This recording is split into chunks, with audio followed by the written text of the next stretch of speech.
कयो जिन ज़ुल्म ही आहे उन्हनि ते शाम तूं जूं कयो जो कत्ल हुई वो खुशबू है, जो कत्ल हुई वो खुशबू है। तुम कितना रास्ता रोकोगे? वो दरिया देश समुंदर थी, वो दरिया देश समुंदर थी, वो तेरे मेरे अंदर थी। वो लड़की लाल कलंदर थी। शहीद रानी मोहतरमा बेनज़ीर भुट्टो साहिबा तेरहीं वरसी जे मौके ते सलाम पेश कंदे संदसि अज़ीम कुर्बानी ते ख़राज तहसीन पेश करियां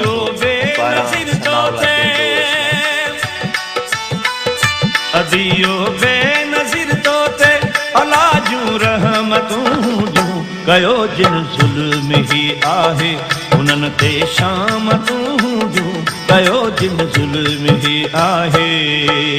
पाकिस्तान पीपल्स पार्टी हमारी पहचान है। पाकिस्तान पीपल्स पार्टी का परचम हमारा परचम है। इस परचम को हम बुलंद रखेंगे, हम गिरने नहीं देंगे। ये आवाम का निशान है। और अभी जो मैं इधर आई हूँ तो मैं वही जज्बात 27 शाम दिसंबर जे छिनू वियो भरी झलो आहे यज़ीदन खां वरी लुटियो हुसैनी काफ़िलो आहे।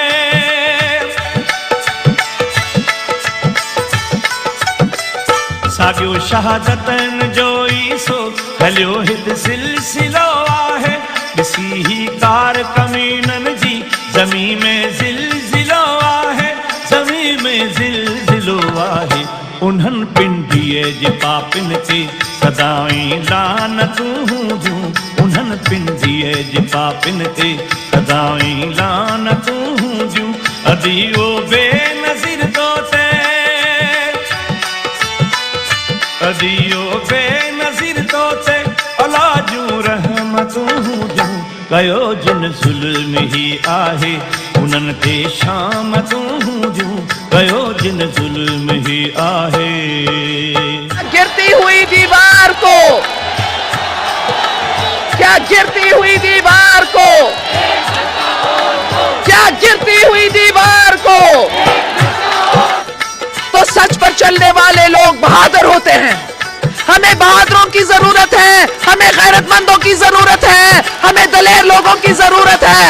अहां जे ई कबर भरसा मतल हूंदा सदा मेड़ा अहां जे कातलन जा हित सदा वीरान हूंदा वेड़ा।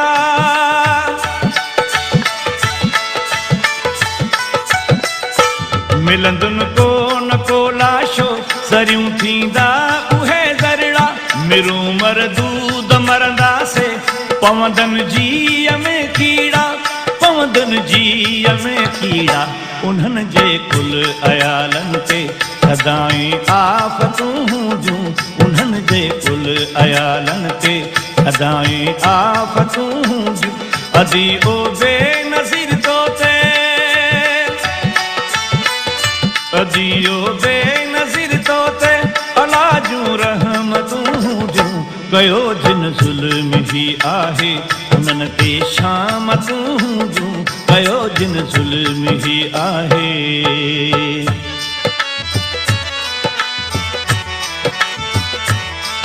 ज़ियाउल हक की आवरियत में पैदा हुए जो अवाम के दुश्मन हैं, वो चाहते थे कि पूरी पाकिस्तान पीपल्स पार्टी की क़यादत को खत्म किया जाए।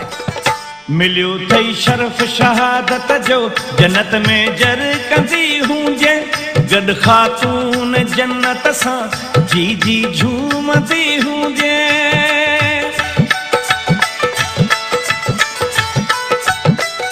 बीबी ज़ैनब जे घर में तूं त बिल्कुलु ठहकंदी हुंजे सगोरिन पुल सुहारिन सां साइण सूहंदी हुंजे साइण सूहंदी हुंजे।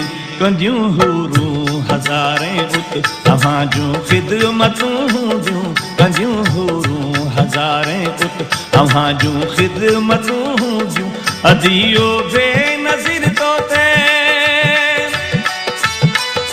अदियो बेनज़ीर तो ते अला जूं रहमतूं जूं कयो जिन ज़ुल्म ही आहे उन्हनि ते शाम तूं ॾियूं कयो जिन ज़ुल्म ही आहे।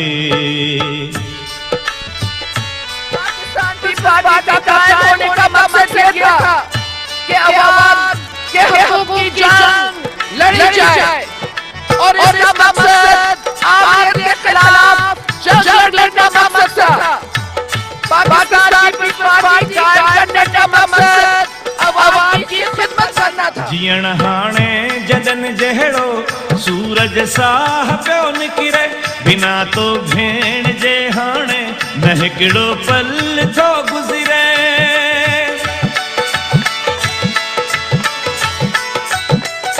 रोके ही लुढ़क नथा रुकजन सफ़ाराणी नथी विसरे हिन दिल जीत धरतीअ ते वॾा के नक्श वई उकरे वॾा के नक्श वई उकरे मिलण जूं ते त मिठड़ीअ सां इएं में हसरतूं ॾियूं मिलण जूं ते त मिठड़ीअ सां इएं में हसरतूं ॾियूं अदियो बेनज़ीर तो थे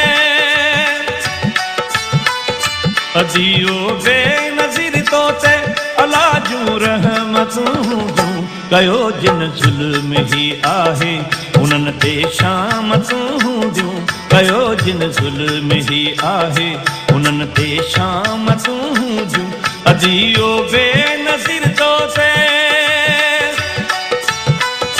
अदियो बेनज़ीर तो थे अला जूं रहमतूं ॾियूं कयो जिन ज़ुल्म ही आहे उन्हनि ते शाम तूं ॾियूं कयो जिन ज़ुल्म ही आहे उन्हनि ते शाम तूं ॾियूं कयो जिन ज़ुल्म ही आहे।